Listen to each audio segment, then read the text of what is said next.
నేను నిజమైన ద్రాక్షావళిని, నా తండ్రి వ్యవసాయకుడు. నా యందు నిలిచియుండుడి, మీ అందు నేనును నిలిచియుందును.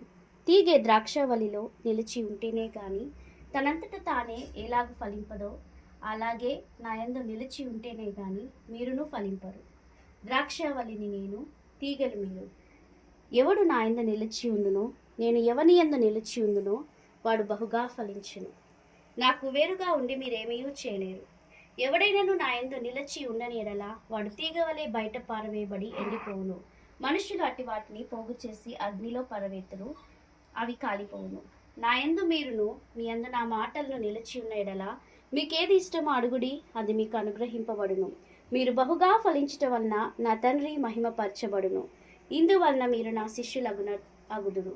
తండ్రి నన్ను ఎలాగూ ప్రేమించనో నేనును మిమ్మును అలాగూ ప్రేమించి తిని నా ప్రేమ యందు నిలిచి ఉండుడి.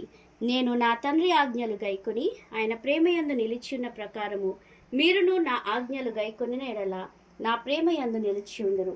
మీ యందు నా సంతోషము ఉండవలననియు మీ సంతోషం పరిపూర్ణము కావాలననియు ఈ సంగతులు మీతో చెప్పుచున్నాను. నేను మిమ్మల్ని ప్రేమించిన ప్రకారము మీరొకరినొకడు ప్రేమించవలననుటయే నా ఆజ్ఞ. తన స్నేహితుల కొరకు తన ప్రాణం పెట్టువాని కంటే ఎక్కువైన ప్రేమ గలవాడెవడునూ లేడు.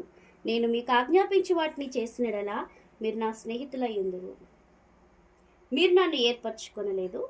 మీరు నా పేరట తండ్రిని ఏమి అడుగుదురో అది ఆయన మీకు అనుగ్రహించినట్లు మీరు వెళ్ళి ఫలించుటకును మీ ఫలం నిలిచి ఉంటకును నేను మిమ్మల్ని ఏర్పరచుకొని నియమించి తిని.